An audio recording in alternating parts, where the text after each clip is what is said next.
I'm Rex Riz for the Texas Life Channel, and we're here at Nikki's house. This is a people story, folks, and Nikki's a good friend of mine. Nikki, how you doing? I'm doing okay. People obviously can see you don't have any hair. Yep. Maybe you want to tell people what's going on. I mean, I have the dreaded C word, cancer, Yeah. breast cancer. It's invasive mammary carcinoma. It's a grade 3 type C. It's triple negative. I'm technically stage 2A. It's very complicated. It is complicated. There's It so means nothing much. to me. There's so many subcategories, and it's one of the rarer ones. 10 to 15% of all breast cancers are going to be triple negative. It's going to hit the younger generation. Typically you don't get mammograms till you're in your mid 30s.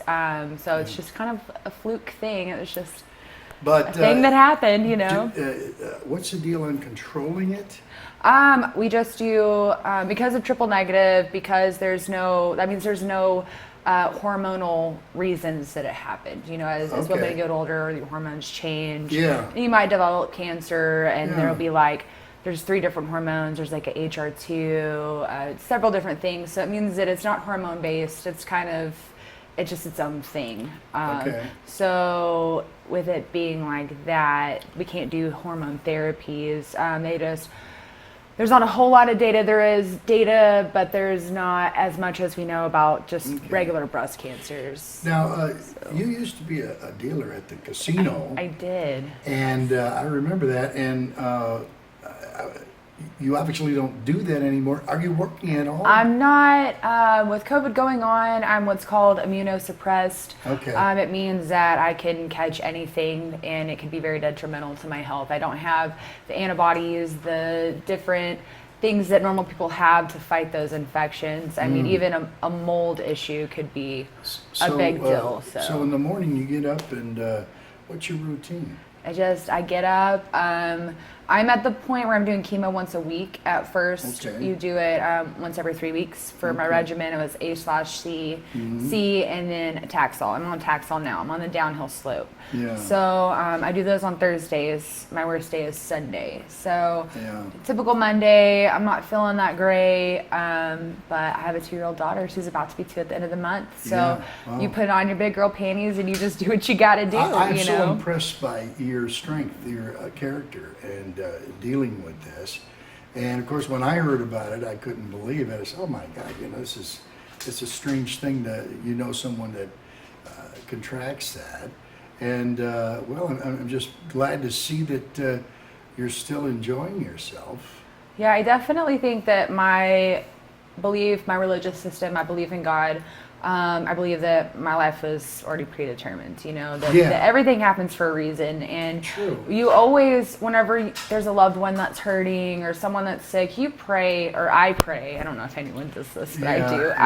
I wish I could take it from that person. So I think in a way God just answered it, and it's just an unanswered prayer. I'm glad it's not my mother. I'm glad it's not my sister. I'm glad it's not my daughter. I'm glad it's not, I'd rather it be me, So just kind of try to look at it like that. I don't give it a name. I kind of almost forget that it's even a thing right now. Okay, so you wouldn't, you're not very sick very often or anything? I mean, I have where I vomit, I get nauseous, I take meds, I get blood work once a week. I usually don't feel that great. I mean, I had chemo yesterday. So, I mean, anyone can act normal for an hour. I mean, you can put it in your back pocket for an hour, but I mean, I have involuntary muscle spasms as I try to go to sleep. I have neuropathy.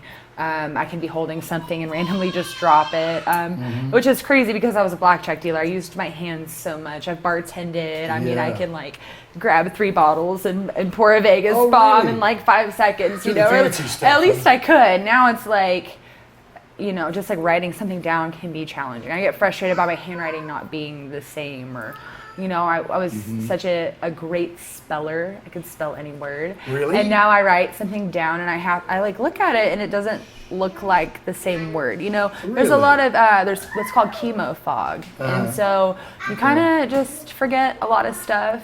Ladies, if you've ever been pregnant, it's kind of like pregnancy brain. Very, very similar. So, I mean, Okay. but those things should level out in a few years. So. Well, I'm glad you have a very positive outlook on this thing. Now, with all the medicines, I would imagine you're not going to be in any danger for quite a while yet. We are hoping to be cancer-free remission by mid-January. Oh, that's so good to hear. So with triple negative, some breast cancers, people get surgery first and they do chemo. The kind that I have, we have to do chemo first, 6 months worth of chemo. Right.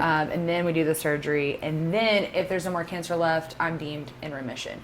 Okay. Triple negative does have a chance to come back within 3 years. All right. We are doing a single mastectomy. They're just going to take off the affected breast and tissue, some lymph nodes, things like that. It could go to the other breast. It could go to another part of the body. The crazy thing about it, actually, is if it were to travel right now, say it goes to my big toe. I have big toe cancer. Those cells will actually look like breast cells inside of the big toe. It's very strange. Listen to this. It's so strange. Cancer is just, I mean, we all have it in our bodies. Yeah, that's what I heard. There's so many different environmental things, you know, the water quality isn't as great as it used to be. There's just so many things. We're constantly around radiation. Our cell phones, we keep them glued to our ears or in our hands. You know, there's so many different things. It's just whenever it decides to wake up, you know, I've just happened to be lucky, you know. So you obviously have been thinking about the future when you're cancer-free. And when that happens, do you have any future goals that you'd like to attain? I mean, I definitely, whenever I am ready to get back out there, cancer gave me a voice that I didn't know that I had. It made me more humble. It made me really reevaluate my life. And I've been through so many just things in my life, so many different ways. And I love connecting with people and helping them through those issues. And so, right now in the state of Texas, there's not legislature for people under the age of 35 to get regular mammograms. There's another type of cancer, inflammatory breast cancer, even rarer than what I have. And that's affecting young women too. Right now, you walk in to get a mammogram at this age. I found out when I was 28, I'm now 29 years old. That's young for breast cancer, but they look at you like, well, you're not of the age group. I had several doctors in the very beginning say, well, it can't be cancer, you're not old enough, you know, it's not likely, it's probably just this or it's probably just that. So you went through a lot of tests before they realized it was. Yes, so you have to do, I mean, I had the lump for 4 months. I just had a baby. I mean, my daughter will be 2 at the end of the month, almost a Halloween baby.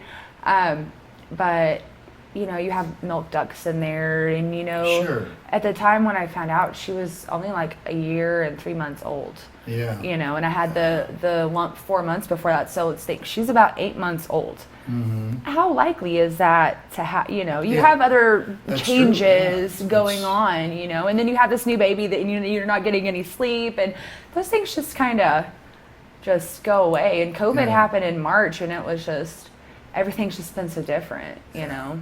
So. With rest, a lot of rest, does that help your immune system at all? They say you're supposed to get 9 hours. I'm a mom of a 2-year-old. Who gets 9 hours? I mean, what mom gets 9 hours of sleep? That's so, you know. The two-year-olds, they're the terrible twos, they call them. Oh yeah, definitely. She used to do this sweet little thing, and now it's like attitude, you know. I don't know where she gets it from. Is there anything that you'd like to tell the audience about your situation now, or where your head's at? I am definitely grateful that I'm taking this journey. I am excited to be able to use my voice in the future. I would like to change legislation to where everybody gets a mammogram after the age of 18. Wow. I plan on making that a big mission of my life. That it will be a major life goal. I wouldn't go through what I've gone through and still be the way I am. So, well, we're going to wrap things up, and I just want to thank you so much for having me out to your home, talking a little bit about your condition, because people's stories in Texas are unique, and you have a very unique one. You know, try to get you guys my Facebook good information. If anyone wants to reach out over the subject of triple negative, I'd be more than happy to talk to you guys about it. Thank you so much. I'm RIZZ for the Texas Life Channel.